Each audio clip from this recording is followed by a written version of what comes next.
Hello students, welcome to इंडसेड। आज हम लोग करने वाले हैं chapter number 3, that is current electricity. Current electricity में सबसे पहले हम लोग करंट का मतलब समझने वाले हैं। चैप्टर 1 एंड चैप्टर 2 में हमने स्टैटिक चार्जेस की बात की थी। जितने भी चार्जेस थे वो रेस्ट की पोजीशन में थे, और रेस्ट पे चार्जेस का इलेक्ट्रिक फील्ड क्या होता है, पोटेंशियल क्या होता है, वो सब चीजें हम लोगों ने चैप्टर 1 एंड चैप्टर 2 में कवर कर ली है। आज हम लोग करंट इलेक्ट्रिसिटी की बात कर रहे हैं। इसका मतलब अब चार्जेस रेस्ट में नहीं है, now the charges are flowing. हम क्लास 10th से ये चीज पढ़ते हुए आ रहे हैं कि जब भी चार्ज हमारे फ्लो करेंगे तो we will call it the current. तो करंट की डेफिनेशन क्या है हमारे पास में? करंट की हमारी डेफिनेशन है the flow of electric charges per unit time, या फिर हम इसको कह सकते हैं the rate of flow of charges is known as electric current. सबसे पहले हमने इलेक्ट्रिक करंट की डेफिनेशन दी। Now we have to write down the formula of it. हम वही सीक्वेंस फॉलो कर रहे हैं जो हर बार करते हैं। सबसे पहले डेफिनेशन देते हैं हम किसी भी फिजिकल क्वांटिटी की, फिर मैथमेटिकल फॉर्मूला, एसआई यूनिट, फिर एसआई यूनिट को डिफाइन करते हैं। क्योंकि हम यहाँ पे करंट की बात कर रहे हैं तो हमने डिफाइन किया कि the rate of flow of charges is known as electric current. Electric current का हमारे पास में फॉर्मूला है I is equals to Q upon T, जहां पे ये जो Q है that is the charge, I जो सिंबल है this is the symbol of current, and T is the symbol of time, this is time. तो I is equals to Q upon T, या फिर हम कह सकते हैं charge per unit time, this is charge divided by time. अब हम इसकी एसआई यूनिट लिखते हैं। देखिए, जब हम एसआई यूनिट लिख रहे हैं तो इसकी एसआई यूनिट होती है ampere. The SI unit of current is ampere. लेकिन हम यहाँ से एक यूनिट डिराइव भी कर सकते हैं। कई बार जो एमसीक्यू टाइप क्वेश्चन आते हैं उनमें क्या आता है, आपको यहाँ पे दे रखा है what is the unit of current, इसका है आपका कूलाम, ये है सेकंड, तो ये हो गया कूलाम पर सेकंड। तो ए ऑप्शन में दिया एम्पियर, बी ऑप्शन में दिया coulomb per second, C option दिया both of the above, D option दे दिया नन ऑफ दी अबव।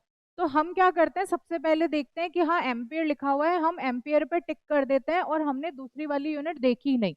जबकि हम क्या देख रहे हैं कि जो कूलाम पर सेकंड है that is the derived unit of current. तो हमारे पास में derived unit coulomb per second है, हमारे पास में एसआई यूनिट एम्पियर है। तो दिस इज द यूनिट। इसके बाद में हम नेक्स्ट स्टेप में क्या करते हैं, जो भी एसआई यूनिट है उसको डिफाइन करते हैं। Now I have to define 1 ampere. तो 1 एम्पियर मुझे कब मिलेगा, जब एक कूलाम चार्ज 1 सेकंड के लिए फ्लो करेगा। तो जब एक कूलाम चार्ज 1 सेकंड के लिए फ्लो करता है तो जो करंट हमें मिलता है दैट इज 1 एम्पियर।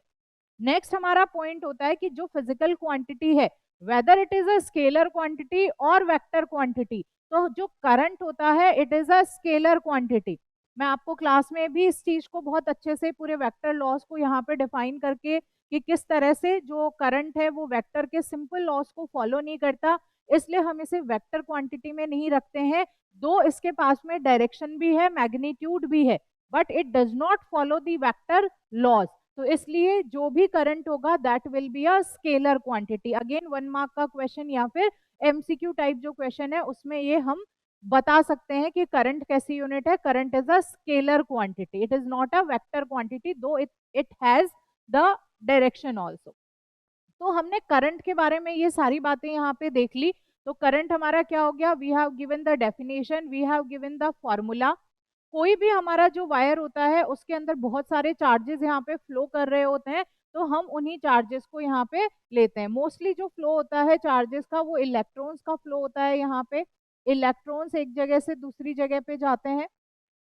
अगर हम मतलब एवरेज करंट हम बात करते हैं तो एवरेज करंट को हम कुछ इस तरह से लिख सकते हैं Q अपॉन टी। अगर हमें इंस्टेंटेनियस करंट की बात करनी है या फिर हम एक छोटे जो हमारा अमाउंट ऑफ चार्ज है उसकी बात कर रहे हैं तो हम इसे बोल देते हैं I is equals to d Q upon d T. Next हमारे पास में एम्पियर है। एम्पियर क्या है, ampere is the SI unit of electric current. Coulomb per second है, that is a derived unit of current.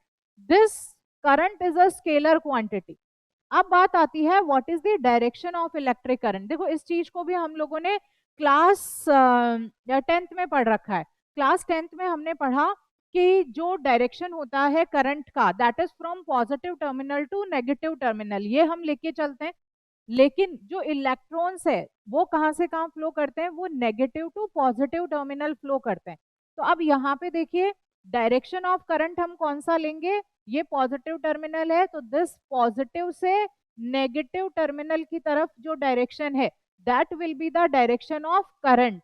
लेकिन इलेक्ट्रॉन्स का जो डायरेक्शन होता है that is from negative to positive. तो आप देखिए इलेक्ट्रॉन्स यहाँ पे किधर से किधर जा रहे हैं, इलेक्ट्रॉन्स आपके जा रहे हैं नेगेटिव से पॉजिटिव। तो ये डायरेक्शन ऑफ इलेक्ट्रॉन है, लेकिन जो डायरेक्शन ऑफ इलेक्ट्रिक करंट है that is opposite to the direction of electron. ये बात आप ध्यान रखेंगे कि डायरेक्शन ऑफ करंट हमारा हमेशा पॉजिटिव से नेगेटिव रहेगा। उसके बाद में हमारे पास में आते हैं डिफरेंट टाइप्स ऑफ करंट। तो डिफरेंट टाइप्स ऑफ करंट में हमारे पास में एक है डायरेक्ट करंट जिसे हम लोग डीसी के नाम से जानते हैं। एक है हमारे पास में ऑल्टरनेटिंग करंट जिसे हम लोग एसी के नाम से जानते हैं। मोस्ट ऑफ द करंट जो हम लोगों के घरों में यूज होता है दैट इज ऑल्टरनेटिंग करंट। हम डायरेक्ट करंट का कहाँ पे यूज करते हैं, जैसे ये जो कोई भी रिमोट होता है उसकी बैटरीज वगैरह में हम लोग डायरेक्ट करंट का यूज कर लेते हैं। लेकिन जो हमारे घरों में जितना भी इलेक्ट्रिक सर्किट बने हुए हैं, जो ट्यूबलाइट चल रही है, टीवी चल रहा है, फ्रिज चल रहा है, ये सारी चीजें हमारी ऑल्टरनेटिंग करंट से चल रही है। तो जब हम ऑल्टरनेटिंग करंट वाला चैप्टर पढ़ेंगे तो हम एसी और डीसी के बीच में जो डिफरेंस है उसे बहुत अच्छे से समझेंगे। तो ऑल्टरनेटिंग करंट होता है, डायरेक्ट करंट होता है। Then there comes the current carriers. अब देखो करंट कैरियर्स की हम जब बात करेंगे तो हमारे पास में जो मटेरियल्स है उनको हम उनकी फिजिकल क्वालिटीज के, फिजिकल प्रॉपर्टीज के बेसिस पे हम मटेरियल्स को तीन पार्ट में डिवाइड करते हैं, that is solid, liquid and gases. जो सॉलिड्स हैं उनके अंदर हमारे पास में इलेक्ट्रॉन्स प्रेजेंट होते हैं और होल्स होते हैं। तो इलेक्ट्रॉन एंड होल ये क्या हो गए, these are the charge carriers for the solid materials. अब जो सॉलिड मटेरियल है उसमें भी क्या होता है, उसके अंदर भी कंडक्टर्स होते हैं, इसके अंदर इंसुलेटर्स होते हैं, इसके अंदर सेमीकंडक्टर्स होते हैं। तो कंडक्टर्स में इलेक्ट्रॉन्स, फ्री इलेक्ट्रॉन्स प्रेजेंट है, तो कंडक्टर्स के लिए जो चार्ज कैरियर्स होंगे those will be the free electrons, तो वो उसके चार्ज कैरियर है। इंसुलेटर्स में हम कहते हैं फ्री इलेक्ट्रॉन्स प्रेजेंट नहीं होते हैं, तो वो इलेक्ट्रिसिटी को कंडक्ट नहीं करते, they are the bad conductor of electricity. तो इसलिए वहां पे फ्री इलेक्ट्रॉन्स नहीं है, चार्जेस फ्लो नहीं हो रहे हैं। स्टैटिक इलेक्ट्रिसिटी हम लोगों को इंसुलेटर्स में मिलती है। Then there comes the semiconductor. Semiconductor को भी हम लोग चैप्टर नंबर 14 में बहुत डिटेल में पढ़ेंगे। सेमीकंडक्टर जैसे कि सिलिकॉन, जर्मेनियम, इन सब में इलेक्ट्रॉन्स भी होते हैं जो चार्ज कैरियर्स हैं और होल्स भी होते हैं जो चार्ज कैरियर्स है। तो अब इलेक्ट्रॉन्स तो आप समझते हैं, होल क्या होगा इसका कॉन्सेप्ट हम चैप्टर नंबर 14 में समझेंगे। तो electrons and holes are the charge carriers for the semiconductors, ठीक है। अब अभी भी मैं मतलब जब नॉर्मल अपन क्लास लेते हैं तब तो हम इलेक्ट्रॉन होल का कॉन्सेप्ट अभी बता देते हैं, बट क्योंकि आप ऑलरेडी पढ़ चुके हैं, हम रिवीजन क्लासेस कर रहे हैं, तो आपको आइडिया है कि इलेक्ट्रॉन होल क्या होते हैं, आप ऑलरेडी चैप्टर 14 पढ़ चुके हैं, तो इसलिए मैं उसको अभी यहाँ पे डिटेल में नहीं बता रही हूँ कि what is electron and hole. तो सॉलिड्स के लिए हमने बात कर दी conductor, insulator and semiconductors. Then there comes the liquids. Liquids में हम कहते हैं इलेक्ट्रोलाइट्स होते हैं, इलेक्ट्रोड्स होती हैं। तो एक कैथोड होती है, एक एनोड होती है। कैथोड के ऊपर पॉजिटिव चार्ज होता है, एनोड के ऊपर नेगेटिव चार्ज होता है। जो इलेक्ट्रोलाइट्स होते हैं वहां पे पॉजिटिव आयंस है, वहां पे नेगेटिव आयंस है। तो इन शॉर्ट हम क्या कह सकते हैं, जो लिक्विड्स हैं उनमें चार्ज कैरियर्स कौन होंगे, इनके अंदर चार्ज कैरियर्स होंगे आयंस, ठीक है, पॉजिटिव आयन, नेगेटिव आयन, ये हमारे चार्ज कैरियर्स हैं।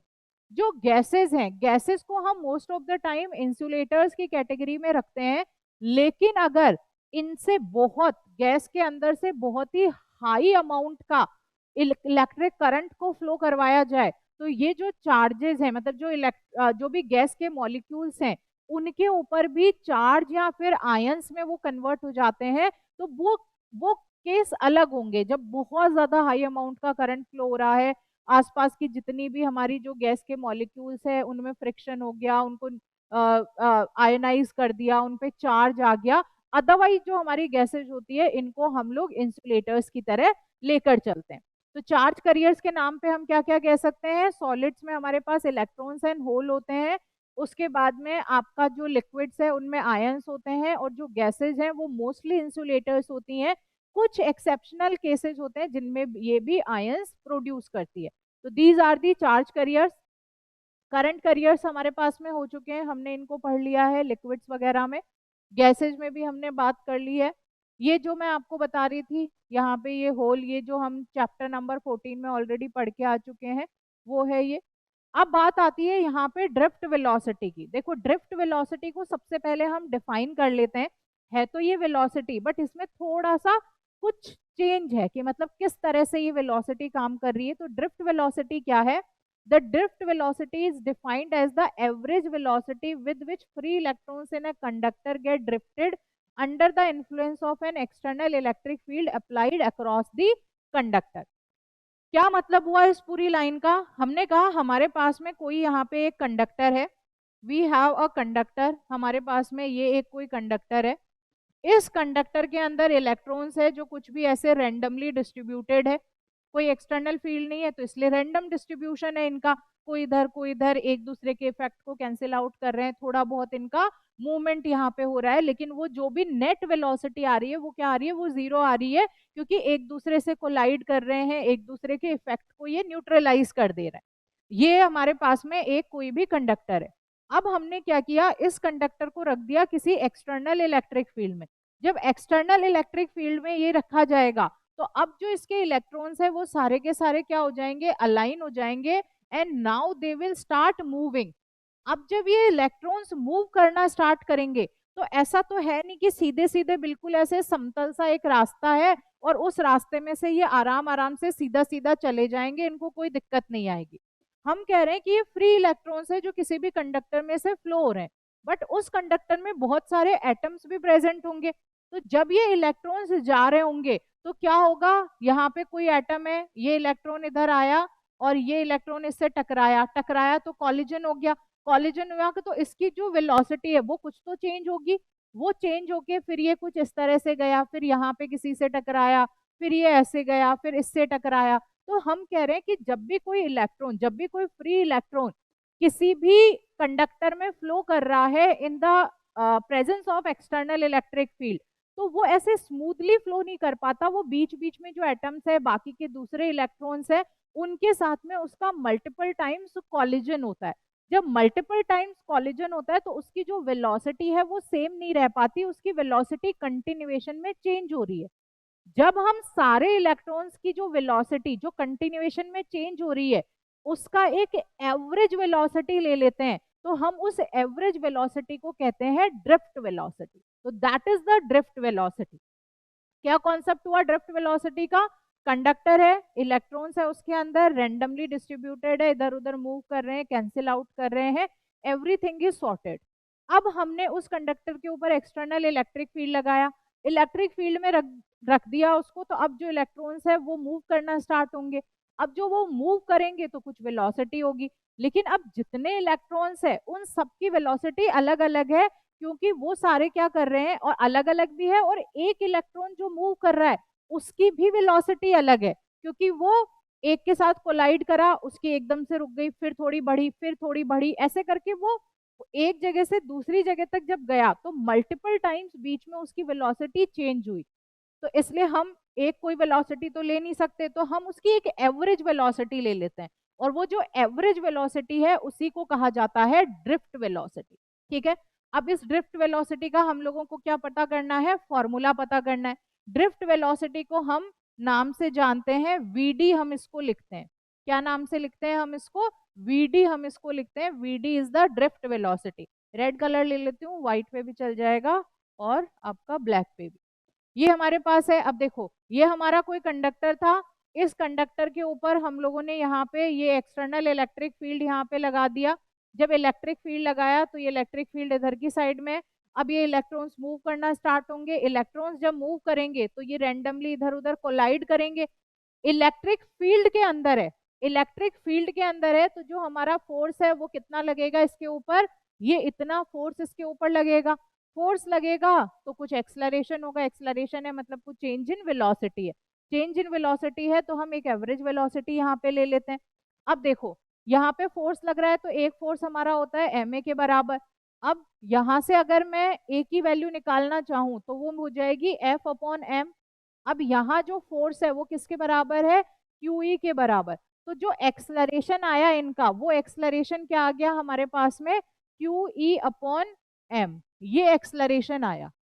ठीक है, अब हमें पता है जो एक्सलरेशन होता है उसका फॉर्मूला होता है change in velocity per unit time, ये हमारे पास होता है। एक तो आप ये वाला जो इक्वेशन है इसको आप मार्क कर लो, ए हमारे पास क्या आया है, QE अपॉन m। अब हम कहते हैं कि एक हमारा जो एक्सलरेशन है उसका फॉर्मूला होता है final velocity minus initial velocity divided by time. हमारी इनिशियल वेलोसिटी अगर हम जीरो लेके चलें कि भाई जब एक्सटर्नल फील्ड नहीं लगाया था तब तक वो रेस्ट की पोजीशन में था, इनिशियल वेलोसिटी जीरो है। फाइनल हम एवरेज इसकी ड्रिफ्ट वेलोसिटी लेके चल रहे हैं तो वीडी और टाइम, टाइम कौन सा वाला, टाइम एक रिलैक्सेशन टाइम। रिलैक्सेशन टाइम का मतलब है हमारे पास में यहाँ पे कि एक इलेक्ट्रॉन ने कोलाइड किया, कॉलिजन करके वो फिर दूसरी तरफ गया, तो जो दो कॉलिजन्स के बीच का जो टाइम है, जो रिलैक्सेशन मतलब एक बार कोलाइड हुआ फिर आगे चला फिर दोबारा कॉलिजन हुआ, तो दो कॉलिजन्स के बीच में जो उसका टाइम है that is the relaxation time. इस टाइम को हम टाउ से रिप्रेजेंट करते हैं। तो मेरे पास एक्सेलरेशन क्या आया, वीडी अपॉन टाउ। अब देखो ये हमारी हो गई दूसरी इक्वेशन। अब जो पहली इक्वेशन थी उसमें हमारे पास क्या था, A is equals to QE upon m। ठीक है, ये पहली इक्वेशन है और एक हमारे पास आई वीडी अपॉन टाउ, दोनों है तो फाइनली एक्सलरेशन ही। तो क्या हम इक्वेशन 1 एंड इक्वेशन 2 को इक्वल पुट कर सकते हैं, बिल्कुल कर सकते हैं। तो हम यहाँ पे लिख देते हैं QE upon m is equals to VD upon tau. अब हमें क्या चाहिए, हमें तो फॉर्मूला चाहिए ड्रिफ्ट वेलोसिटी का। ड्रिफ्ट वेलोसिटी के फॉर्मूले के लिए ये टाउ किधर आ जाएगा, इधर की साइड में। तो हमने लिख दिया QE into tau upon m is equals to VD. अब देखो यहाँ पे जो Q मैंने चार्ज ले रखा है, मैंने इसको Q लिख रखा है, लेकिन जब हम कंडक्टर की बात कर रहे हैं तो उसमें जो चार्जेस है वो तो इलेक्ट्रॉन्स है। तो अब हम क्या करेंगे, ये जो Q मैंने यहाँ पे लिखा है इसको हम चार्ज, क्योंकि इलेक्ट्रॉन है तो हम इसको लिख देते हैं E tau upon m। So this will be the formula for the drift velocity. ठीक है, और drift velocity average relaxation time का फॉर्मूला क्या होगा, mean free path of electron divided by drift speed of electron. ये formula important है, हम इस फॉर्मूले को आगे भी बहुत बार यूज करेंगे, तो आप इसको ध्यान रखना। The drift velocity is E capital E dot tau divided by m, ये रहेगा।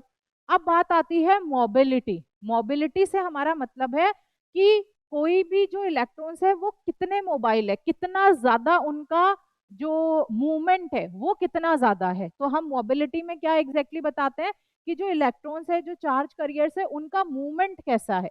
तो मोबिलिटी को किस तरह से हम डिफाइन करेंगे, it is defined as the magnitude of drift velocity of charge per unit electric field apply.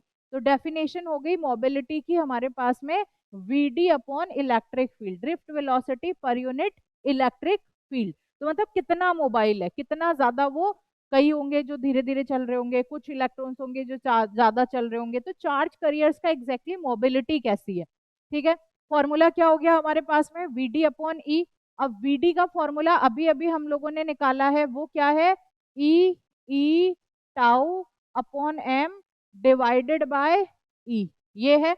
इसे हम सॉल्व करेंगे तो ये हो जाएगा E tau divided by m into 1 upon E से ई कैंसिल हो गया, हमारे पास में मोबिलिटी क्या आ गई, मोबिलिटी हमारे पास आ गई E dot tau divided by m।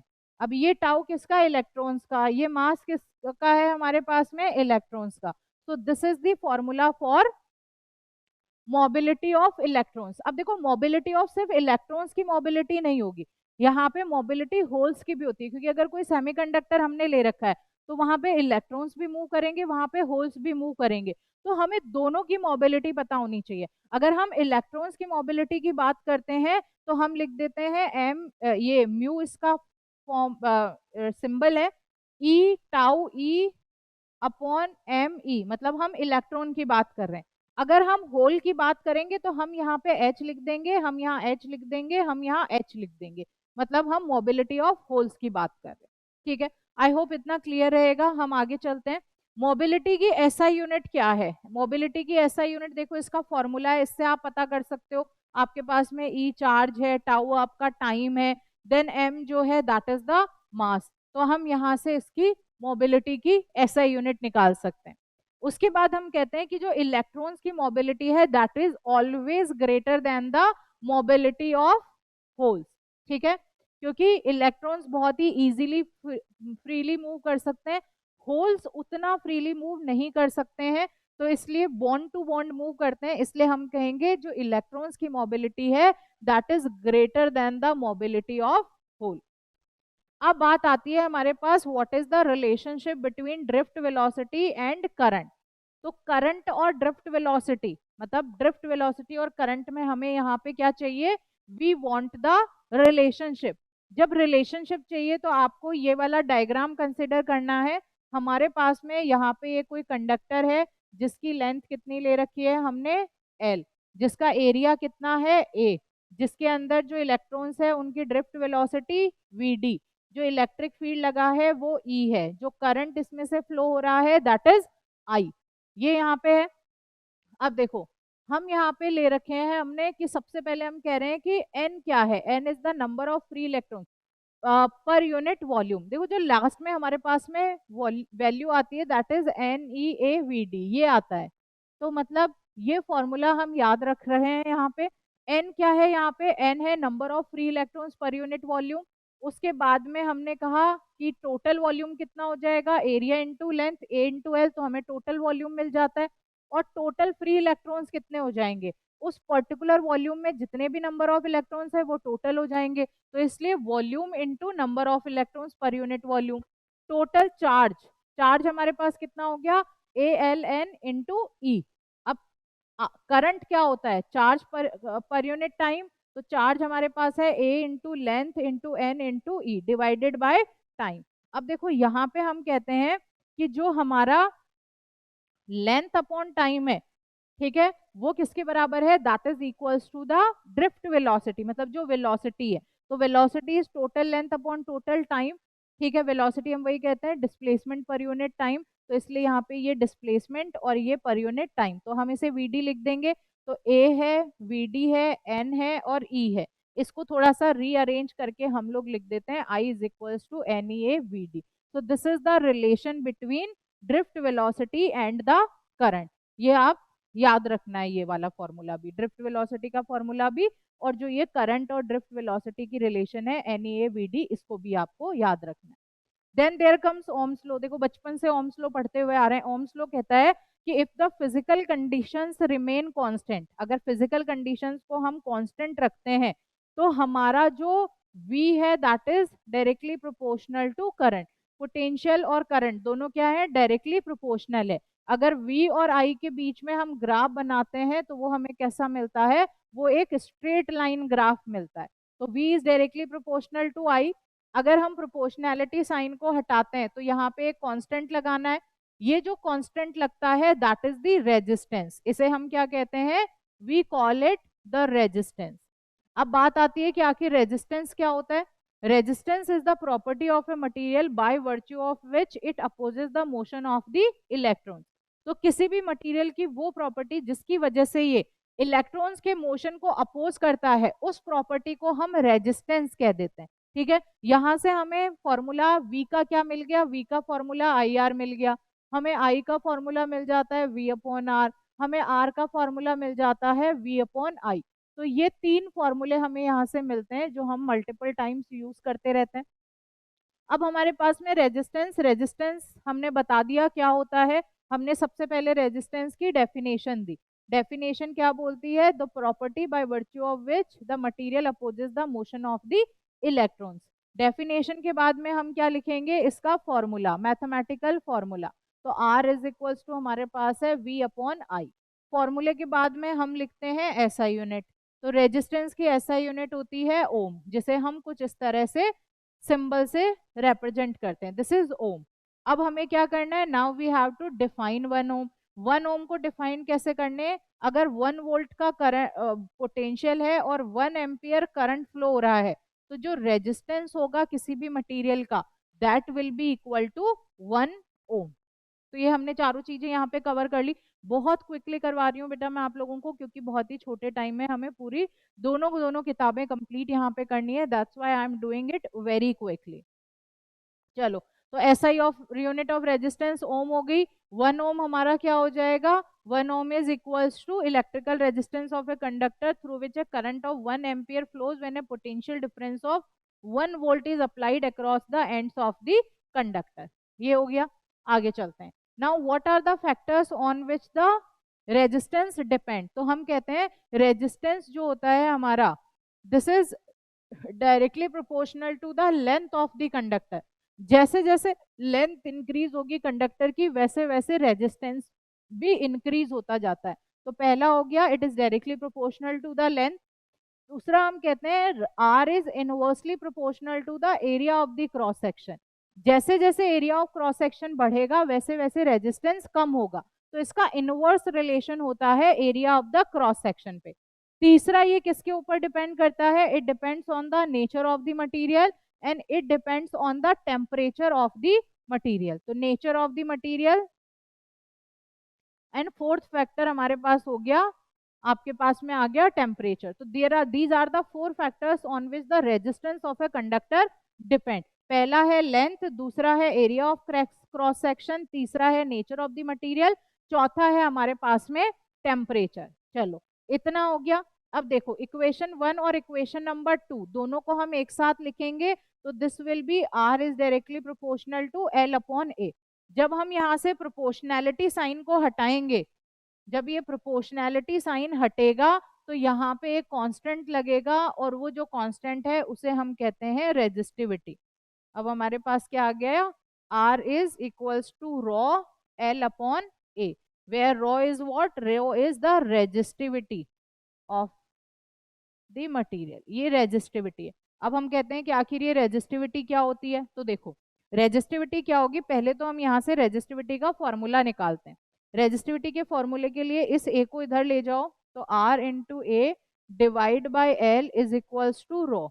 अगर हमने कोई ऐसा वायर ले रखा है, ठीक है, हमने ऐसा वायर ले रखा है जिसकी लेंथ है 1 मीटर, जिसका एरिया ऑफ क्रॉस सेक्शन है 1 मीटर स्क्वायर, तो जो उसका रेजिस्टिविटी है that is equals to the resistance of the material, वो रेजिस्टेंस के बराबर होगी। तो this is how we will define the resistivity.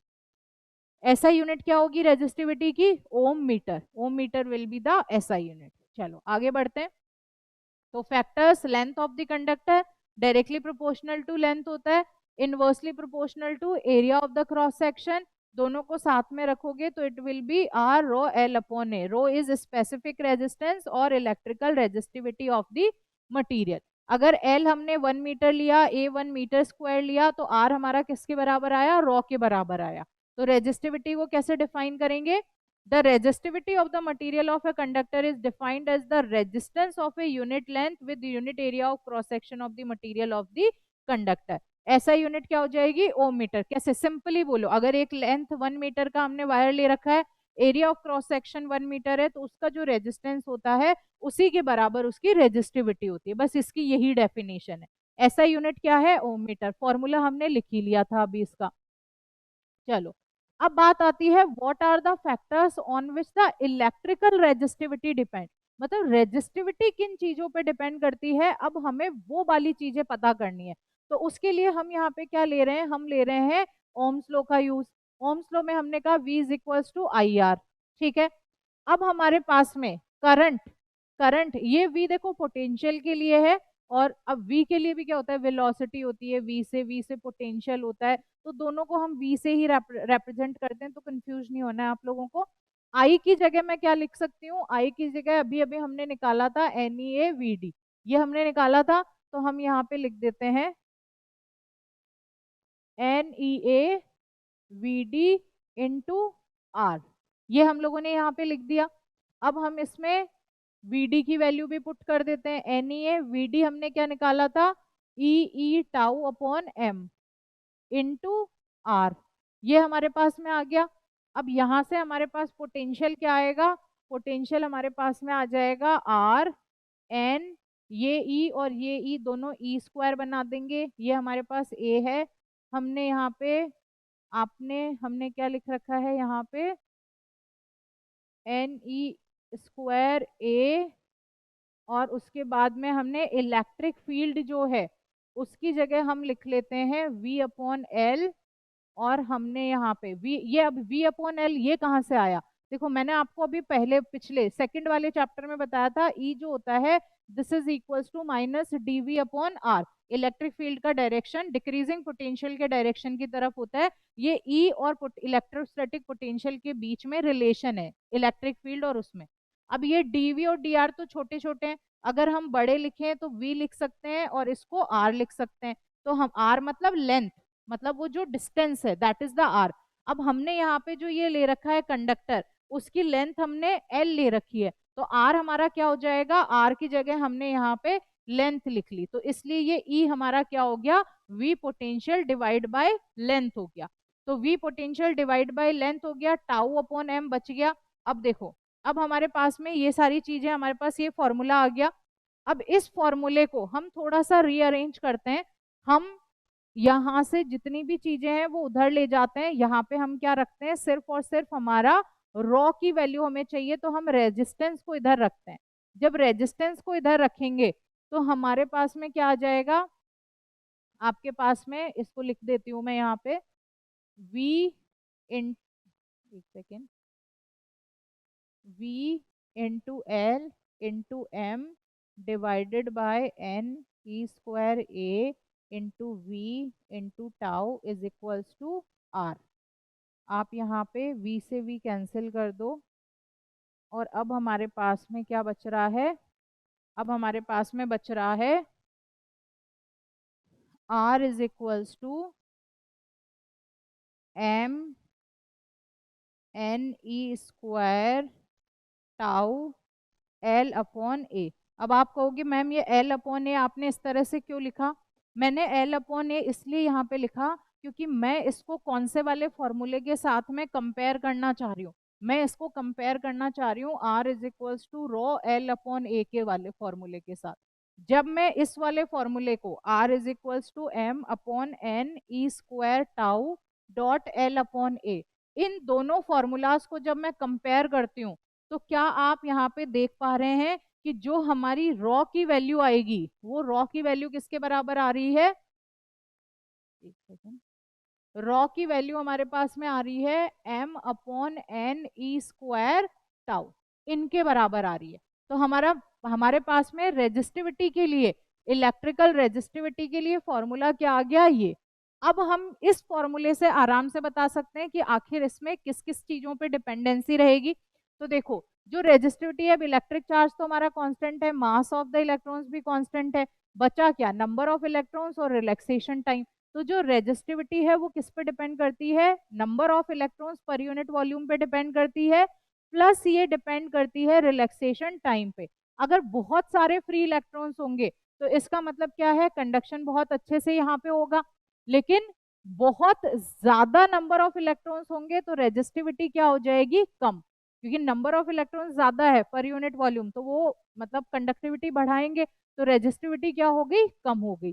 उसके बाद में रिलैक्सेशन टाइम पे डिपेंड करता है, अगर रिलैक्सेशन टाइम ज्यादा होगा तो हमारा कंडक्टिविटी क्या हो, रेजिस्टिविटी क्या हो जाएगी, कम हो जाएगी। अगर रिलैक्सेशन टाइम कैसा है, कम है, मतलब कंटिन्यूएशन में वो कोलाइड हो रहा है और जल्दी जल्दी जा रहा है, तो जितना जल्दी हमारे इलेक्ट्रॉन्स फ्लो कर रहे हैं उतना ज्यादा करंट आराम से अच्छे से फ्लो हो रहा है, तो मतलब रेजिस्टिविटी क्या है, कम है यहाँ पे। तो रेजिस्टिविटी किन किन चीजों पे डिपेंड कर रही है, number of electrons per unit volume पे डिपेंड कर रही है, प्लस ये डिपेंड कर रही है रिलैक्सेशन टाइम पे। तो हम ये दे देंगे हमारा यहाँ से फैक्टर्स अफेक्टिंग इलेक्ट्रिकल रेजिस्टिविटी, और इलेक्ट्रिकल रेजिस्टिविटी के लिए फॉर्मूला भी यहाँ से डिराइव कर सकते हैं। आगे चलते हैं, ये पूरा वही जो मैंने आपको बताया वही है हमारे पास में।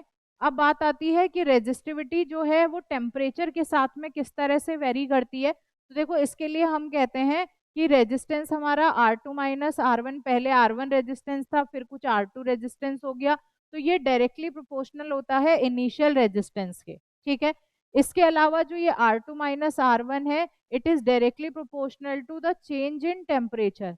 जब दोनों इक्वेशंस को एक साथ लिखते हैं तो हमारे पास में क्या आ जाएगा, R2 minus R1 is directly proportional to R1 T2 minus T1।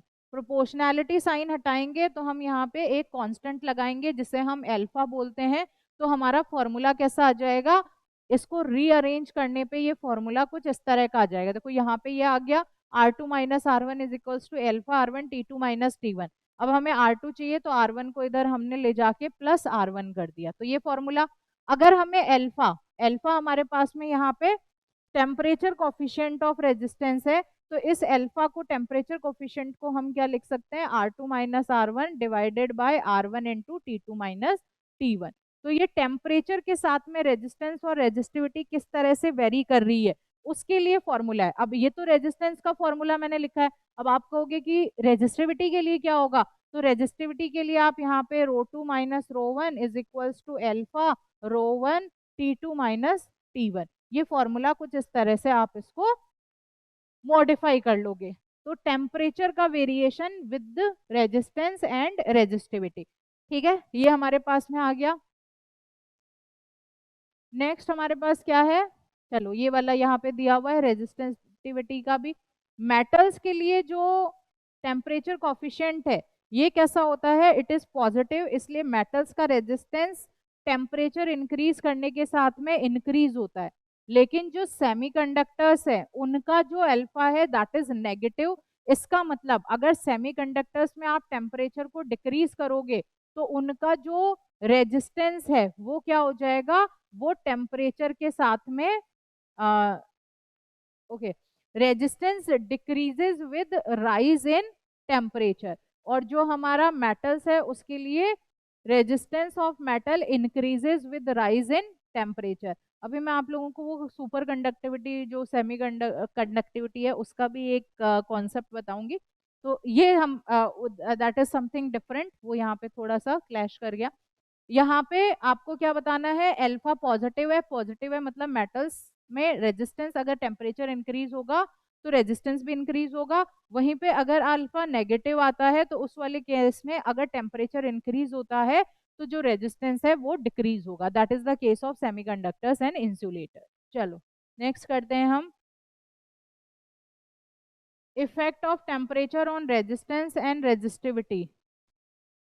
Okay, effect of temperature on resistance and resistivity तो कर ही लिया ना अभी हम लोगों ने, R2 minus R1 is equals to alpha R1 T2 minus T2 minus T1। ये जो आया था वो वही आपका टेम्परेचर डिपेंडेंस है। अब बात आती है हमारे पास में करंट डेंसिटी की। करंट डेंसिटी हमारी होती है चार्ज पर करंट पर यूनिट एरिया, ठीक है। पर्टिकुलर डेंसिटी कैसे डिफाइन करेंगे हम इसको, it is defined as the amount of current flowing per unit area of the current conductor around that point, ठीक है। तो J करंट डेंसिटी क्या होगी, करंट पर यूनिट एरिया, एक पर्टिकुलर एरिया में कितना करंट है वो हमें करंट डेंसिटी दे देता है। अब I की जगह अगर हम लोग NeAVD लिख दें, NeAVD डिवाइडेड बाय एरिया, तो एरिया से एरिया कैंसिल हो गया और हमारे पास में करंट डेंसिटी के लिए फॉर्मूला क्या आ गया, NeVD। This is the current density, ठीक है। तो ये आप ध्यान रखोगे करंट डेंसिटी क्या है, current per unit area. Next हमारे पास में कंडक्टिविटी है। देखो जो रेजिस्टिविटी है उसका उल्टा होता है कंडक्टिविटी। रेजिस्टिविटी करंट के फ्लो को रोकती है, कंडक्टिविटी मतलब कितना अच्छे से फ्लो हो रहा है, कितना आराम से इजीली फ्लो हो रहा है यहाँ पे। तो जो इनवर्स होता है रेजिस्टिविटी का that is known as conductivity. तो conductivity is simply the inverse of resistivity. अब हमारे पास में कंडक्टिविटी की रेजिस्टेंस है, रेजिस्टेंस हमारा क्या था, ओम। रेजिस्टिविटी जो है रेजिस्टेंस ओम था, रेजिस्टेंस का उल्टा जो होता है दैट इज कंडक्टेंस। रेजिस्टेंस मतलब चार्जेस को ब्लॉक करना, उनके लिए हर्डल प्रोवाइड करना ताकि वो इजीली फ्लो ना करवाए, दैट इज रेजिस्टेंस। कंडक्टेंस मतलब कितना आराम से कितना अच्छे से स्मूथली करंट फ्लो हो रहा है। तो रेजिस्टेंस का ऑपोजिट क्या हो गया, कंडक्टेंस। रेजिस्टेंस हमारा यूनिट थी ओम, तो कंडक्टेंस की यूनिट हो जाती है मो, मतलब जो ओम है OHM, इसको हमने उल्टा लिख दिया MHO।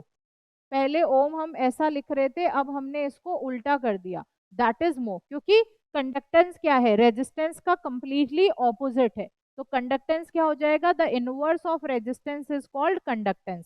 इसे हम कैपिटल जी से रिप्रेजेंट करते हैं, it is equals to 1/R। तो हमारे पास इसकी यूनिट क्या हो जाएगी, मो। अब रेजिस्टिविटी, रेजिस्टिविटी मतलब वो भी करंट को इजीली फ्लो नहीं करने देती, हर्डल्स उसको प्रोवाइड करती है।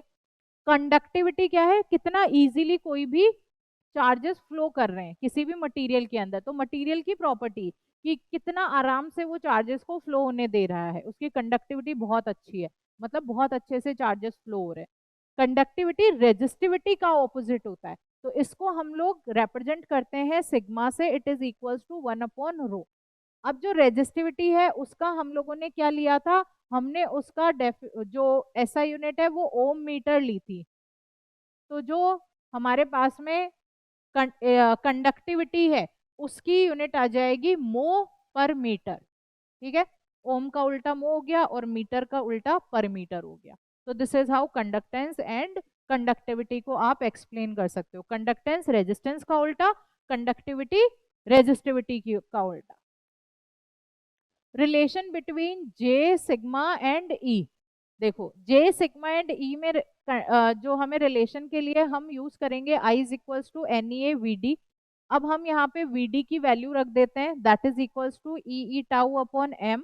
अब जब हमने ये लिखा तो ये E से E यहाँ पे E स्क्वायर बना देगा, फिर A है, टाउ है, E है और अपॉन M है। अब हम क्या करते हैं, इस A को हम इधर लेके जाते हैं, तो ये I अपॉन A, तो ये क्या बन गया हमारा J। Current density NE square tau E upon M। अब यहाँ पे क्या देख रहे हैं, जो ये वाली वैल्यू है, क्या ये आपको रेजिस्टिविटी दिख रही है क्या, जो रेजिस्टिविटी आई थी हमारे पास में, क्या वो NE स्क्वायर टाउ इसके बराबर आया था, इसके बराबर आया था। अब ये उल्टा है तो 1/ρ हो जाएगा, 1/ρ हो गया। 1/ρ हमारा किसके बराबर होता है, ऑपोजिट ऑफ रेजिस्टिविटी, कंडक्टिविटी। तो कंडक्टिविटी हम इसकी जगह लिख देंगे, तो this will be equal to J is equals to sigma E। Current density is equals to conductivity into electric field, this will be the relation between J sigma and E। Then there come superconductors. Superconductivity का मतलब है कि कई materials होते हैं, अगर उनका हम एक क्रिटिकल टेम्परेचर से नीचे टेम्परेचर लेके जाते हैं तो फिर उनका रेजिस्टेंस जीरो हो जाता है या फिर बहुत ही मिनिमम हो जाता है, अप्रोक्सीमेटली नेग्लिजिबल हो जाता है, और वो करंट को बहुत इजीली फ्लो करने देते हैं और वो सुपर कंडक्टर्स की तरह बिहेव करने लग जाते हैं। इनसे हम सुपर फास्ट कंप्यूटर्स बना सकते हैं, हम इसका यूज MRI वगैरह जो टेक्नोलॉजी है उसमें कर लेते हैं। तो इनका यूज जहाँ पे हमें करंट का बहुत ही अच्छे से फ्लो चाहिए, वहां पे we can use the superconductor. और सुपर कंडक्टिविटी कब आती है, सुपर कंडक्टिविटी आती है जब टेम्परेचर कम करते हैं क्रिटिकल टेम्परेचर से किसी भी मटेरियल का, तो उसका रेजिस्टेंस क्या हो जाता है, नेग्लिजिबली स्मॉल हो जाता है और चार्जेस बहुत इजीली फ्लो करने लग जाते हैं। बात आती है लिमिटेशंस ऑफ ओम्स लॉ। देखो सब जगह पे ओम्स लॉ फॉलो नहीं होता है, हम कहेंगे कि कुछ देयर आर मटेरियल्स जिनमें ओम्स लॉ फॉलो नहीं होता। जैसे कि हमने जब सेमीकंडक्टर्स पढ़ा था तो हमने कहा था जो पीएन जंक्शन डायोड है वहां पे ओम्स लॉ फॉलो नहीं हो रहा है, हमें कुछ इस तरह का यहाँ पे डायग्राम मिलता है। जबकि ओम्स लॉ में तो हम क्या कहते हैं कि हमें स्ट्रेट लाइन मिलनी चाहिए, बट क्या यहाँ स्ट्रेट लाइन है क्या, यहाँ स्ट्रेट लाइन नहीं है। इसका मतलब ओम्स लॉ की भी कुछ लिमिटेशंस है, ओम्स लॉ सब जगह पे फॉलो नहीं होता है। इवन हमारे पास में कुछ अलॉय होते हैं, they also do not follow the Ohm's law. तो हम कहेंगे there are non ohmic devices also, जैसे कि वैक्यूम ट्यूब्स हैं, सेमीकंडक्टर डायोड्स हैं, ट्रांजिस्टर्स हैं, लिक्विड इलेक्ट्रोलाइट्स है। These are some examples which do not follow the Ohm's law, they are non ohmic, they do not follow Ohm's. तो these are the limitation. अब बात आती है electric power की। देखो जब हम इलेक्ट्रिक पावर की बात कर रहे हैं यहाँ पे, तो हम कहते हैं पावर हमारा क्या होता है, work done per unit time, या फिर हम कह सकते हैं energy consumed per unit time. ये होता है पावर का, ये हम क्लास 9 से पढ़ते हुए आ रहे हैं। इलेक्ट्रिक पावर क्या होती है? वर्क पर यूनिट टाइम या फिर energy consumed per unit time. अब हमारे पास में यहाँ पे जो ये वर्क डन है, वर्क डन को हम कैसे लिख सकते हैं? Work done per unit charge हमारा पोटेंशियल के बराबर होता है, तो वर्क डन क्या हो जाएगा? V इंटू क्यू के बराबर। हम पावर में इसको लिख देते हैं V into Q, that is the charge into T, time. ठीक है। अब अगर चार्ज हमारा कितना है, छोटा चार्ज ले लेते हैं हम, या फिर आप कह दो Q upon T, charge per unit time किसके बराबर है? ये हमारा करंट के बराबर है। तो P किसके बराबर आ गया? P आ गया VI के बराबर। सिंपली आपको ध्यान रखना है, इलेक्ट्रिक पावर की डेफिनेशन यही है। इलेक्ट्रिक पावर को डिफाइन करते हो आप work done per unit time या फिर energy consumed per unit time.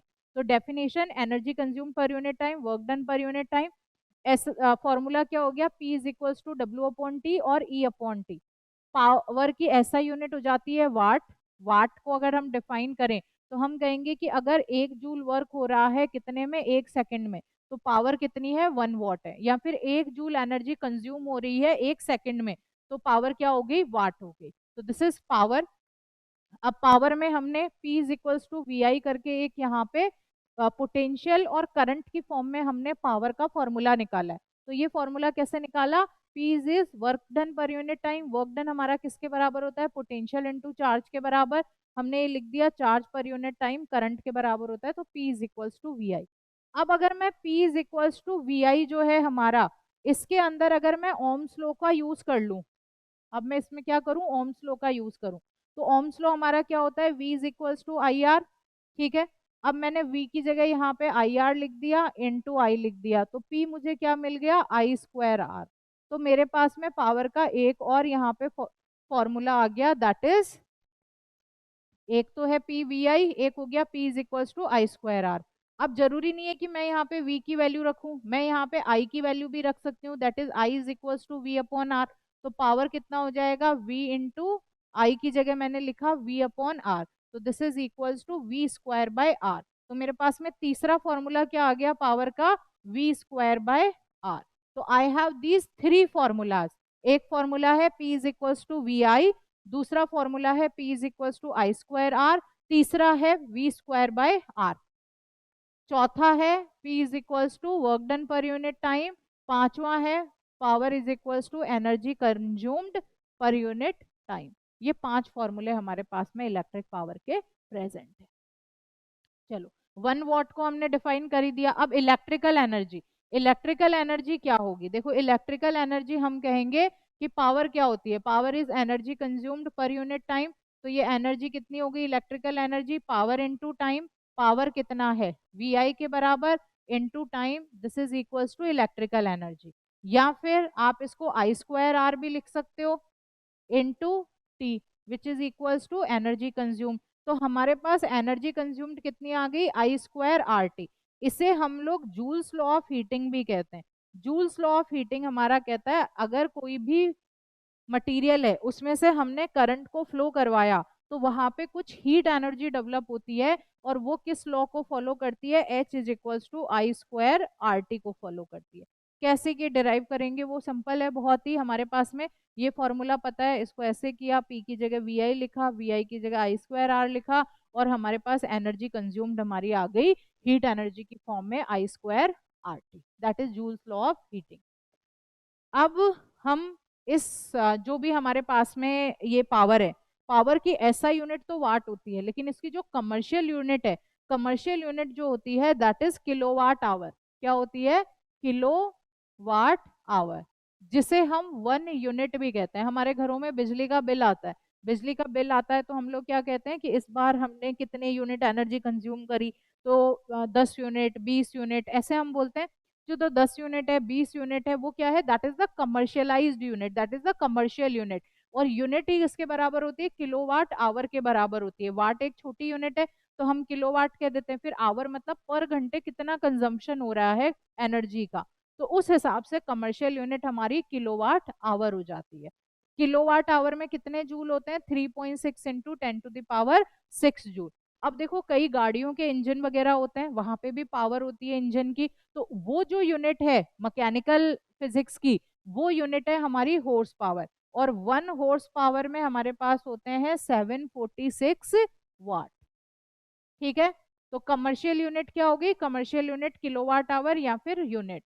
आपकी मैकेनिकल यूनिट क्या होगी? Horse power. 1 horse power is equals to 746 watt. Kilowatt में 3.6 इंटू 10⁶ जूल्स। ये चीजें हम बचपन से ही पढ़ते हुए आ रहे हैं, बचपन से मतलब 9th क्लास से पढ़ते हुए आ रहे हैं। चलो, तो ये हमारे पास में आ गया। उसके बाद में हमारे पास है EMF, internal resistance and terminal potential. तो अब हमें internal resistance, EMF and terminal potential के बारे में पढ़ना है। उसके बाद में हम क्या पढ़ेंगे? हम ईएमएफ और पोटेंशियल के बीच का डिफरेंस देखेंगे। Then difference between EMF and potential, फिर सीरीज कॉम्बिनेशन, पैरेलल, ये वाला अच्छा सेल का है, सेल का तो है अपने में। ठीक है, चलो, तो आज हम लोग अभी एक बार थोड़ा सा ब्रेक लेते हैं, उसके बाद में हम स्टार्ट करेंगे यहाँ से ईएमएफ, इंटरनल रेजिस्टेंस और टर्मिनल पोटेंशियल। हेलो स्टूडेंट्स, हम लोग पढ़ रहे हैं chapter number 3, that is current electricity. अब हम लोगों को पढ़ना है internal resistance, terminal potential and EMF के बारे में। Then we will talk about the difference between the EMF and the potential difference. उसके बाद में हम किरचॉफ्स लॉस की बात करेंगे और व्हीटस्टोन ब्रिज को डिस्कस करेंगे। तो सबसे पहले हम लोग यहाँ पे बात करते हैं ईएमएफ। ईएमएफ जो है उसका फुल फॉर्म अगर देखें हम तो ये होता है इलेक्ट्रोमोटिव फोर्स। लेकिन एग्जैक्टली इलेक्ट्रोमोटिव फोर्स में जो फोर्स आ रहा है ऐसा यहाँ पे कुछ भी नहीं है। जो ईएमएफ है वो क्या होता है? जब भी कोई सेल में करंट फ्लो नहीं हो रहा है उस टाइम में जो उसका पोटेंशियल डिफरेंस होता है उसे हम ईएमएफ कहते हैं। तो अब यहाँ पे मैंने एक टर्म यूज की है, दैट इज सेल। तो सेल एग्जैक्टली क्या होती है? कोई भी एक केमिकल, हम लोग बात करते हैं इलेक्ट्रोलिटिक सेल की, तो उसके अंदर यहाँ पे एक कैथोड होती है, एक यहाँ पे एनोड होती है। हमने एक कैथोड लिया, एक एनोड लिया। For example I am taking this as the cathode. Cathode मतलब जो पॉजिटिवली चार्ज होता है। एक हम यहाँ पे इलेक्ट्रोड लेते हैं दैट इज नेगेटिवली चार्ज और उसे हम एनोड कहते हैं। ये हम केमिस्ट्री में पढ़ते हैं, क्लास 8 से हम इस चीज को पढ़ते हुए आ रहे हैं। देन हम लोगों ने यहाँ पे एक केमिकल को फिल कर रखा है जिसे हम इलेक्ट्रोलाइट सॉल्यूशन बोलते हैं। जो इलेक्ट्रोलाइट सॉल्यूशन है उसमें भी कुछ पॉजिटिव आयंस बनते हैं, कुछ नेगेटिव आयंस बनते हैं। जैसे कि हम लोगों ने कहा NaCl लिया तो Na प्लस बन जाएगा, NaCl बन जाएगा। हमने यहाँ पे कॉपर सल्फेट सॉल्यूशन लिया, हमने यहाँ पे जिंक सल्फेट सॉल्यूशन लिया तो Zn प्लस हो गया, CuSO4 ये अपना SO4 2 माइनस हो गया। तो ऐसे करके क्या हो गया? Cu2 प्लस, वो आयन्स हो गए, SO4 2 माइनस, वो भी एक आयन हो गया। तो जब भी हम किसी सेल की बात करते हैं तो सेल में इलेक्ट्रोड्स होती हैं, कैथोड एंड एनोड। कैथोड के ऊपर नेगेटिवली चार्ज होता है, एनोड के ऊपर पॉजिटिव चार्ज होता है, सॉरी, कैथोड पे पॉजिटिव चार्ज होता है और एनोड पे नेगेटिव चार्ज होता है। हमारे पास में इलेक्ट्रोलिटिक सॉल्यूशन है जिसके अंदर भी आयंस प्रेजेंट है। तो क्योंकि यहाँ पे ऑलरेडी चार्जेस प्रेजेंट है, यहाँ पे आयंस का मोशन हो रहा है, मूवमेंट हो रहा है, तो यहाँ पे क्या है? यहाँ पे एक ईएमएफ प्रोड्यूस हो जाता है। अभी यहाँ से करंट फ्लो नहीं हो रहा, यहाँ पे हमने बाहर से इन दोनों को इस तरह से कनेक्ट नहीं कर रखा। जब हमने इनको यहाँ पे कनेक्ट नहीं कर रखा है, जब ये ओपन सर्किट में है, जब भी कोई सेल हमारी कैसी होती है? ओपन सर्किट में होती है, उसमें से करंट फ्लो नहीं हो रहा है, तो जो उसका पोटेंशियल डिफरेंस है उसी को हम लोग ईएमएफ के नाम से जानते हैं। वहीं अगर हम इस सेल को कनेक्ट कर देते हैं, ये क्लोज्ड सर्किट में है, अब इसमें से करंट फ्लो हो रहा है, तो फिर हम इसे ईएमएफ नहीं कह के हम इसे पोटेंशियल डिफरेंस कहते हैं। तो पोटेंशियल डिफरेंस हमारा कब होगा? जब हमारे पास में क्लोज्ड सर्किट प्रेजेंट है। when we have the closed circuit तो हम लोगों को क्या मिलेगा? that time we will have the potential difference। अगर हमारे पास में ओपन सर्किट है तो हम उसे बोलते हैं ईएमएफ। ये हमारा एक बेसिक डिफरेंस हो गया, ठीक है। अब हम बात करते हैं कि इंटरनल रेजिस्टेंस क्या है। देखो, जो ये हमारी सेल है, ये सेल क्या करेगी? अगर इसमें से कोई करंट फ्लो होता है या फिर चार्जेस फ्लो होते हैं तो उनको एक रेजिस्टेंस, ये क्या करेगी? रेजिस्टेंस प्रोवाइड करेगी इंटरनली। एक तो हमने कहा कि हमने यहाँ पे सर्किट को यहाँ पे कंप्लीट किया, सर्किट को कंप्लीट करके फॉर एग्जांपल यहाँ कोई बल्ब लगा दिया, तो इसका कोई एक्सटर्नल रेजिस्टेंस है जिसे हम कैपिटल R से डिनोट करते हैं, वो तो क्या हो गया? That is the external resistance.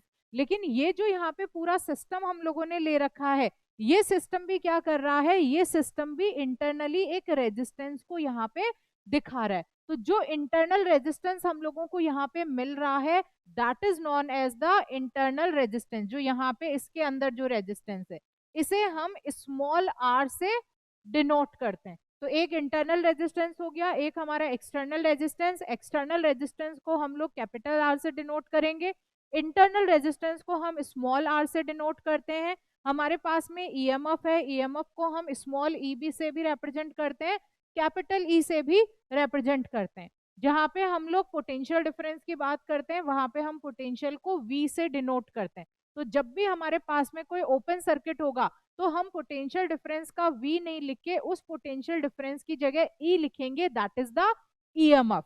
ठीक है, तो सेल है, सेल में से करंट नहीं फ्लो हो रहा है, ओपन सर्किट है, तो हमारा ईएमएफ वहां पे प्रेजेंट है।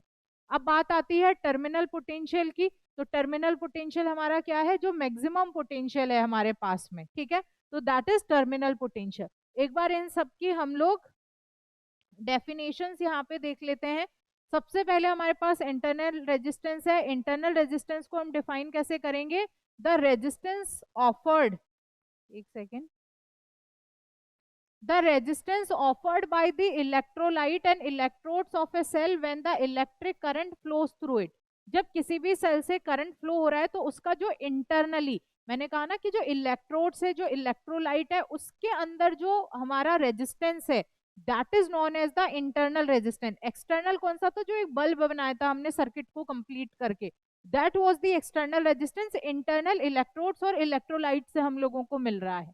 अब इंटरनल रेजिस्टेंस डिपेंड किस किस चीज पे करता है, ये डिपेंड करता है कि जो हमने कैथोड और एनोड ली है, उन दोनों के बीच का डिस्टेंस कितना है, ज्यादा है या कम है। उसके बाद हमने जो ये कैथोड एनोड को जिस इलेक्ट्रोलाइट में रख रखा है, उस इलेक्ट्रोलाइट का नेचर कैसा है। तो it depends on the nature of the electrolyte. Then we say it depends on the nature of the electrodes. ये डिपेंड करता है एरिया कितना है इलेक्ट्रोड्स का, और ये जो इलेक्ट्रोड्स हैं ये इस इलेक्ट्रोलाइट में कितनी इमर्ज हो रखी है। इन सारी चीजों पे हमारा इंटरनल रेजिस्टेंस डिपेंड करेगा। तो कौन कौन से फैक्टर्स है जिन पे इंटरनल रेजिस्टेंस डिपेंड कर रहा है, इलेक्ट्रोड्स का नेचर कैसा है, इलेक्ट्रोड्स जो है हमारी कितना इलेक्ट्रोलाइट के अंदर इमर्ज हो रखी है, इलेक्ट्रोड्स के बीच की डिस्टेंस कितनी है, जो हमारा इलेक्ट्रोलिटिक सॉल्यूशन है वो कैसा है। तो इन सबके नेचर पे डिपेंड करेगा the internal resistance. Then there comes the terminal potential difference. Terminal potential difference क्या है, the potential difference between the two electrodes of a cell in a closed circle. ठीक है, जब भी कोई क्लोज्ड सर्किट है और उसमें से जब हम पोटेंशियल डिफरेंस देखते हैं, तो हम उसे बोल देते हैं टर्मिनल पोटेंशियल डिफरेंस। ठीक है, आगे हम चलते हैं यहाँ पे। अब देखो, जो टर्मिनल पोटेंशियल डिफरेंस है एक सेल का, वो हमेशा ईएमएफ से कम होगा, क्योंकि जो because of the fall of potential across the internal resistance of the cell. तो अब हम यहाँ पे देख रहे हैं V is equals to E minus I R, ये हमारे पास में टर्मिनल पोटेंशियल डिफरेंस आ गया। Then open circuit, open circuit में हम ईएमएफ को मेजर करते हैं, तो हमने यहाँ ईएमएफ लिख रखा है, और ये देखो ओपन सर्किट, ये जो की है वो कैसी है, दैट इज ओपन। अब हम बात करते हैं दूसरा सर्किट, यहाँ पे की क्लोज्ड है, तो मतलब यहाँ पे सर्किट कैसा हो गया, क्लोज्ड सर्किट। क्लोज सर्किट में हम जब लेंगे तो हम यहाँ ईएमएफ नहीं लेके हम यहाँ पे पोटेंशियल डिफरेंस को लेते हैं। चलो अब हम लोग पढ़ते हैं internal resistance of a cell in terms of E V and R. ठीक है, ई वी एंड आर की टर्म्स में हम लोगों को internal resistance that is equals to small R, इसके बारे में पता करना है। अभी अभी हम लोगों ने एक फॉर्मूला पढ़ा है, V is equals to E minus I R. यहाँ पे जो ये छोटा आर है that is equals to internal resistance. अगर मैं इसे थोड़ा सा रीअरेंज करूं तो this will be V minus E is equals to minus I R. अगर मैं इसे प्लस आई आर ले लेती हूँ तो ये मुझे मिल जाएगा E माइनस वी के बराबर। ये मेरे पास में एक इक्वेशन आ गई। ठीक है, अब हम लोगों ने ओम्स लॉ से पढ़ रखा है V is equals to I R होता है, और जो करंट है that is equals to V upon are, ये V अपॉन आर के बराबर होता है।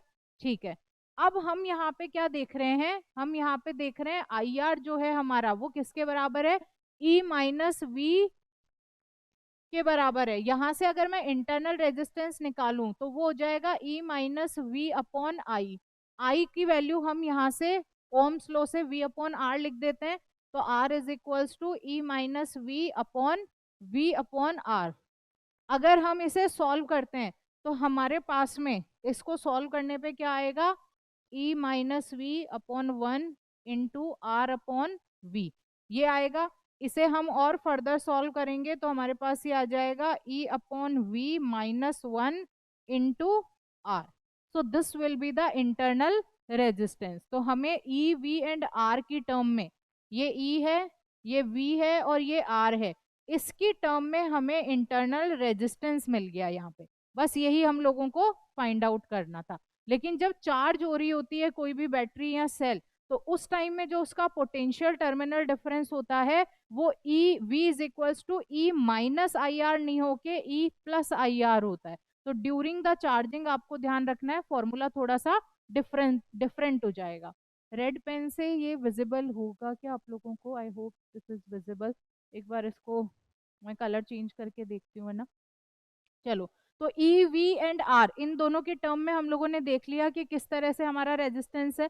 अब बात आती है ईएमएफ एंड पोटेंशियल डिफरेंस के बीच में क्या डिफरेंस है। तो देखो, सबसे पहला जो डिफरेंस है वो तो यही है कि जो हमारा पोटेंशियल डिफरेंस है वो होता है कब, जब हमारा सर्किट होता है क्लोज। ठीक है, तो क्लोज्ड सर्किट है तो पोटेंशियल डिफरेंस, ओपन सर्किट जब भी है तो होगा ईएमएफ।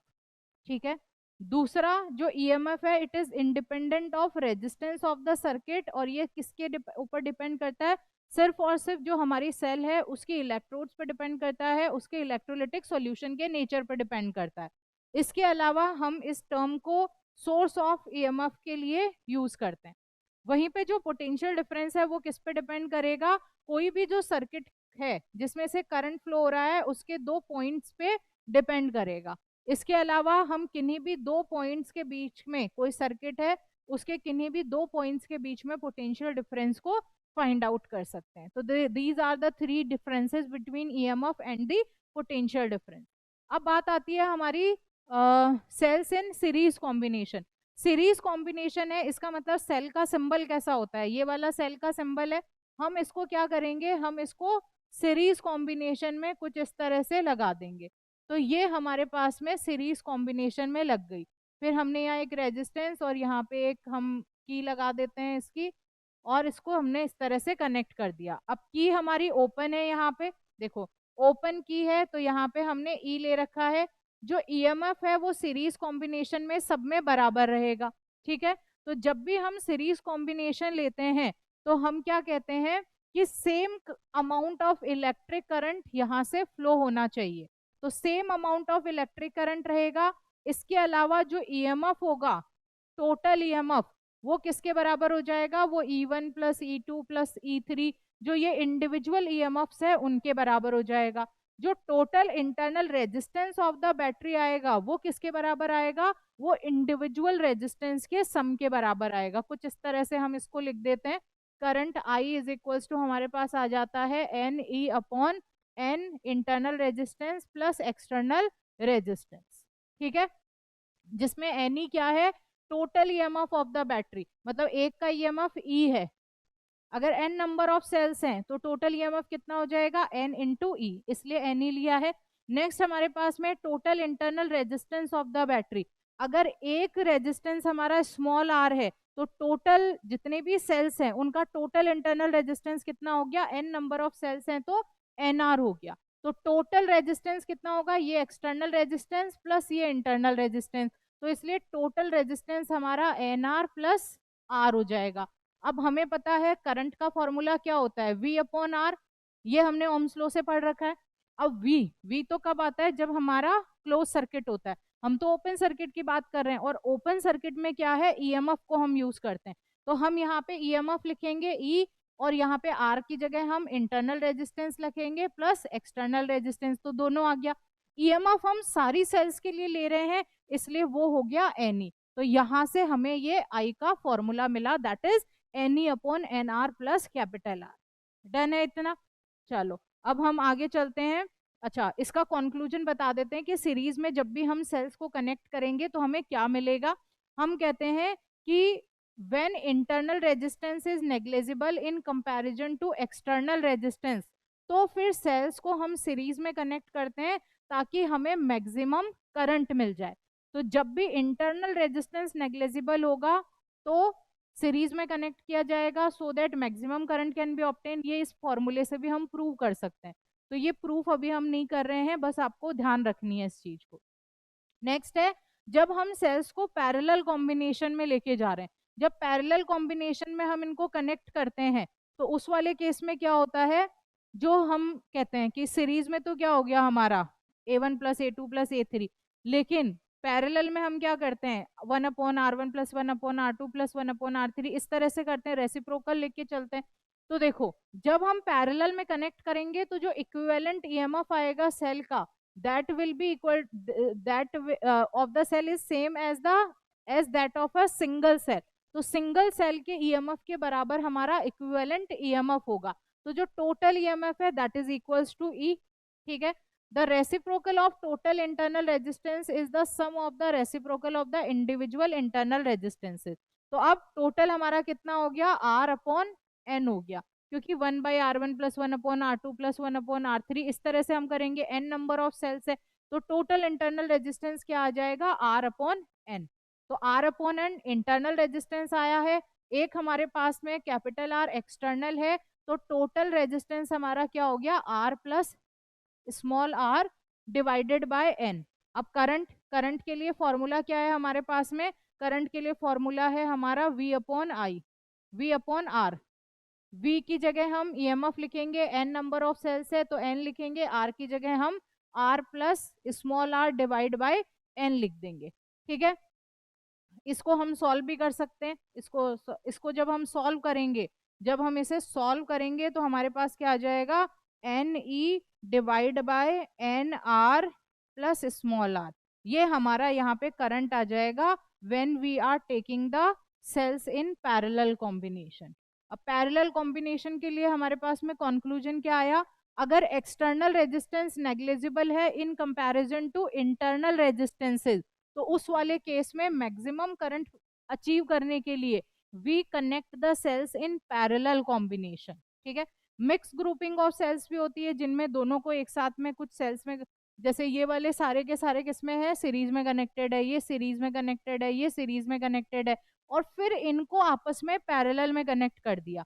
तो एक रॉ का टोटल ईएमएफ एन आ गया, कॉम्बिनेशन का ये आ गया, फिर इंटरनल रेजिस्टेंस हम फाइंड आउट करेंगे, और इस तरह से हम इसका टोटल जो हमारा है वो इस तरह से निकाल लेते हैं, जो टोटल करंट आता है। कंक्लूजन क्या है हमारा, for the maximum to flow through the external circuit, maximum current को अगर एक्सटर्नल सर्किट से फ्लो करना है तो जो हमारा एक्सटर्नल रेजिस्टेंस है वो किसके बराबर होना चाहिए, it should be equal to the total internal resistance, तब जाके हम लोगों को यहाँ पे मैक्सिमम करंट मिलेगा। किरचॉफ्स के लॉ, हमारे पास में दो किरचॉफ्स लॉ है, एक हमारा किरचॉफ्स करंट लॉ है, एक किरचॉफ्स वोल्टेज लॉ है। किरचॉफ्स का करंट लॉ कहता है कि जितना जो भी सम ऑफ करंट्स होगा that will be equal to zero, मतलब जितना करंट एंटर कर रहा है उतना ही करंट उस सर्किट से एग्जिट भी करेगा, तो एंट्री जितनी होगी उतना ही एग्जिट करेगा। और जो करंट का लॉ है वो किसको फॉलो कर रहा है, हमारा कंजर्वेशन ऑफ चार्जेस को भी फॉलो करता है। तो देखो, किरचॉफ्स करंट लॉ हमारे पास में है जिसे हम केसीएल कहते हैं, this is the first law. ये क्या कह रहा है, the algebraic sum of currents meeting at a junction in a close circuit is zero, मतलब जितने करंट एंटर कर रहा है सेम टू सेम करंट हमारा एग्जिट भी करेगा, और इन दोनों का सम किसके बराबर आएगा, जीरो, या फिर टोटल करंट हमारा कितना आ जाएगा, जीरो। ये हमारे पास है। ठीक है, अब देखिए, जब हम कहते हैं तो ये नोड है हमारे पास में एक, ये जो I1 करंट है इसका एरो इधर है, तो मतलब ये करंट बाहर की तरफ जा रहा है। I2 करंट जो है इसका एरो इधर है, मतलब ये इस नोड की तरफ आ रहा है।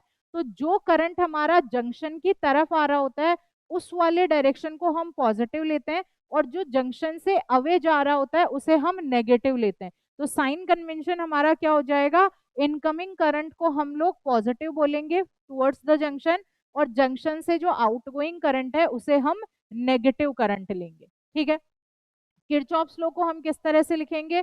फॉर एग्जाम्पल हमने यहाँ पे देखा कि I1 जा रहा है तो ये -I1 हो जाएगा, I2 आपको आते हुए दिख रहा है तो ये +I2 हो जाएगा, +I3 +I4 -I5, इस तरह से। तो जो जंक्शन से अवे जा रहा है उसको आप माइनस लिख देना, और जो जंक्शन की तरफ आ रहा है उसको आप क्या लिख देना? पॉजिटिव। और इन सब का सम क्या होगा? The sum will be equal to 0। This is known as the KCL, Kirchhoff's current law. Next है हमारे पास में, ये कुछ इसी तरह से हम इसको देख लेंगे, ठीक है। अब हमारे पास है किरचॉफ्स का करंट लॉ किसको सपोर्ट करता है? Law of conservation of charge को सपोर्ट करता है कि जो भी चार्ज है वो क्या हो रहा है? वो अक्यूमुलेट नहीं हो रहा है जंक्शन पे, जितना चार्ज एंटर कर रहा है उतना ही चार्ज एग्जिट कर रहा है, मतलब total charge of the isolated system is conserved. तो हमारा KCL law of conservation of charge को फॉलो करता है। Then there comes the Kirchhoff voltage law, जिसे हम केवीएल के नाम से जानते हैं। किरचॉफ्स का वोल्टेज लॉ भी क्या कहता है कि जो टोटल सम ऑफ वोल्टेज होगा किसी भी सिस्टम के लिए, that is also equal to 0. The algebraic sum of all the potential drop and EMF along any closed path in an electrical network is always 0. अब देखो, अब इसमें हम साइन कन्वेंशन कैसा फॉलो करते हैं? अब आप ना अपने कन्वीनियंस के हिसाब से अपना साइन कन्वेंशन चूज कर सकते हैं। हो सकता है कि कुछ बच्चों ने पहले साइन कन्वेंशन पढ़ रखा हो कि वो इधर से अगर पॉजिटिव की तरफ जा रहे हैं तो आप इस ईएमएफ को नेगेटिव लेते हो। तो अगर आपने पहले ये साइन कन्वेंशन पढ़ा है और आप उसमें कंफर्टेबल हैं तो आप उसी साइन कन्वेंशन को फॉलो करते रहना। मैं जो साइन कन्वेंशन यूज करती हूँ मैं वो आपको बता देती हूँ। जब भी हम इधर से जाते हैं, अगर मुझे पॉजिटिव टर्मिनल पहले मिल जाता है तो मैं इसको पॉजिटिव ले लेती हूँ। अब मैं यहाँ पे इस R1 पे आई, इसमें जो करंट आ रहा है वो कैसा है? वो ऑपोजिट डायरेक्शन में है, तो मैं इसको क्या लूंगी? -I1 R1 लूंगी, क्योंकि यहाँ पे ये R1 है, ये I1 है, लेकिन ये नेगेटिव में। अब आप इसको इधर की साइड में, हम इधर जाते हैं, अब ये R2 है यहाँ पे, और ये जो हमारा I1 + I2 है ये भी कैसा है? ऑपोजिट डायरेक्शन में। मैं तो ऐसे चल रही हूँ ना, ये है मेरा पाथ, तो लेकिन ये जो करंट है वो ऑपोजिट में आ रहा है, तो इसलिए हम इसको भी नेगेटिव लेते हैं। तो साइन कन्वेंशन क्या हो गया? अगर मैं ऐसे चल रही हूँ ABCA, यहाँ पे ये मेरा पाथ है, ए से लेके बी पे गई तो सबसे पहले मुझे ई का पॉजिटिव मिला, तो मैंने इस E1 को क्या ले लिया? पॉजिटिव ले लिया। उसके बाद में R1 I1 ये मेरे ऑपोजिट डायरेक्शन में थे तो मैंने माइनस लिया। फिर आगे चली, ये R2 I1 + I2 ये भी नेगेटिव डायरेक्शन में थे तो इनको भी नेगेटिव लिया। आप इसका कंप्लीटली ऑपोजिट साइन कन्वेंशन भी फॉलो कर सकते हैं, that is up to you, आपकी कन्वीनियंस कैसी है उस पर डिपेंड करता है। अब अगर हम यहाँ पे दूसरा एक और हम यहाँ पे जो भी एक सर्किट देखें, ACDA में क्या हो रहा है? ऐसे चल रहे हैं हम, ऐसे चल रहे हैं, तो I1 + I2 R2 ये दोनों हमारे डायरेक्शन को फॉलो कर रहे हैं, तो ये दोनों पॉजिटिव हो गए। फिर हम इधर आए, इधर आए तो I2 और R3 ये भी हमारा यही डायरेक्शन है, जिस डायरेक्शन में हम है, तो ये भी पॉजिटिव हो गया। लेकिन यहाँ हम क्या देख रहे हैं? पहले नेगेटिव आ गया, पहले नेगेटिव आया तो फिर हम इसको क्या ले लेंगे? We will take this E2 as the negative. हम E2 को क्या लेते हैं? फिर नेगेटिव लेते हैं। तो ये हम लोग वोल्टेज जो हमारा लॉ है उसमें साइन कन्वेंशन को फॉलो करते हैं। करंट में हम क्या करेंगे? जंक्शन की तरफ जो आ रहा है उसे पॉजिटिव ले लेते हैं, अवे फ्रॉम द जो भी जंक्शन करंट जा रहा होता है उसे हम नेगेटिव ले लेते हैं। चलो नेक्स्ट हमारा लास्ट टॉपिक है, that is the Wheatstone bridge. Wheatstone bridge को हम कुछ दिखने में, मतलब इसका जो डायग्राम है वो हम कुछ इस तरह का बनाते हैं। आपके पास में ABCD ये हमारे पास में 4 रेजिस्टेंस यहाँ लगे हुए हैं, PQR एंड S। करंट हमारे पास I1 I2 इस तरह से है, बीच में हमने यहाँ गैल्वेनोमीटर लगा रखा है, ये बैटरी है और यहाँ पे की है। अब अगर व्हीटस्टोन ब्रिज के बारे में लिखना है तो हम किस तरह से लिखेंगे? ये 4 रेजिस्टर्स का अरेंजमेंट है which is used to determine resistance of one resistor in terms of other 3 resistors. तो एक 4 रेजिस्टर्स का सिस्टम है, एक को हम फाइंड आउट करते हैं in terms of other 3 resistors, ठीक है। ये फिगर होता है, तो व्हीटस्टोन ब्रिज का आप ये वाला फिगर बता दोगे। उसके बाद में हम इसमें बोलते हैं, देखो व्हीटस्टोन ब्रिज में क्या होगा? जब हम की को प्रेस करेंगे तो अगर गैल्वेनोमीटर में कोई डिफ्लेक्शन नहीं शो कर रहा है, इसका मतलब जो हमारा व्हीटस्टोन ब्रिज है वो कैसा है, दैट इज बैलेंस्ड। और गैल्वेनोमीटर के डिफ्लेक्शन नहीं शो करने का एक और मतलब है कि इसमें से कोई करंट फ्लो नहीं हो रहा है, गैल्वेनोमीटर्स में से कोई करंट फ्लो नहीं हो रहा है, इसका मतलब उसमें कोई डिफ्लेक्शन नहीं आ रहा। और गैल्वेनोमीटर में डिफ्लेक्शन नहीं है, इसका मतलब बी और डी पे जो हमारा पोटेंशियल है वो कैसा है, सेम पोटेंशियल है बी पॉइंट पे और डी पॉइंट पे। यहाँ पे देखो, ये बीच में यहाँ गैल्वेनोमीटर लगा हुआ है, इसमें से करंट जीरो है, ये आई जी करंट इन द गैल्वेनोमीटर, ये जीरो है, ये जीरो है, इसका मतलब इसमें कोई डिफ्लेक्शन नहीं है। इसमें डिफ्लेक्शन नहीं है, इसका मतलब यहाँ पे कोई पोटेंशियल डिफरेंस नहीं है। करंट को फ्लो करने के लिए पोटेंशियल डिफरेंस की जरूरत होती है। अगर एक हाई पोटेंशियल होगा, एक लो पोटेंशियल होगा, तभी ही करंट फ्लो करेगा, सेम पोटेंशियल पे करंट फ्लो नहीं करता है। तो इसलिए यहाँ पे हमारे पास में आई जी क्या हो गया, जीरो। मतलब V A VB is equals to V D, जो डी पे पोटेंशियल है वही हमारा बी का भी पोटेंशियल है। तो ये हमारे पास में व्हीटस्टोन बैलेंस्ड व्हीटस्टोन ब्रिज के लिए कंडीशन आ गई कि दोनों का पोटेंशियल कैसा है, सेम। अब हम क्या करते हैं, अब हम एक और कंडीशन डिराइव करते हैं, that is P upon Q is equals to R upon S. तो उस वाली कंडीशन के लिए डेरिवेशन करने के लिए हमें क्या करना पड़ेगा, सबसे पहले हम यहाँ पे लूप ले रहे हैं ए डी बी ए, जिसमें हम केवीएल लगाएंगे, ए डी बी ए, ये वाला हम यहाँ पे ले रहे हैं ए डी बी ए में क्या हुआ, ए से जब मैं डी की तरफ आई तो मेरा आई टू आर जो है वो नेगेटिव में है। फिर यहां से हम गए और फिर ये मेरे ही डायरेक्शन में है, तो plus I one P which is equals to zero. तो हम इसे ऐसे भी लिख सकते हैं, I one P minus I two R is equals to zero, that is equation number 1। ये हमारे पास में एक इक्वेशन आ गई। अब यहां से हम क्या कह सकते हैं, यहां से हम कह सकते हैं I one P is equals to I two R, ये हो गया। अब I one upon I two is equals to, या फिर I two upon I one कर लेते हैं, I two upon I one is equals to P upon are. ये मेरे पास में एक कंडीशन मिल गई। अब हमें क्या, अभी हमने लूप लिया था ए डी बी ए, अब हम लोगों को यहाँ पे लूप कौन सा लेना है, सी डी बी सी। हम कौन सा लूप लेंगे, सी डी बी सी, और इसमें भी हम केवीएल लगाएंगे।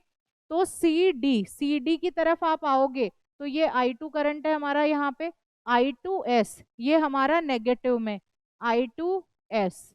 अब सी डी बी, यहाँ पे कुछ नहीं है, बी से सी आओगे तो ये आई वन क्यू हमारा पॉजिटिव में, plus I one Q which is equals to zero. हम केवीएल लगा रहे हैं।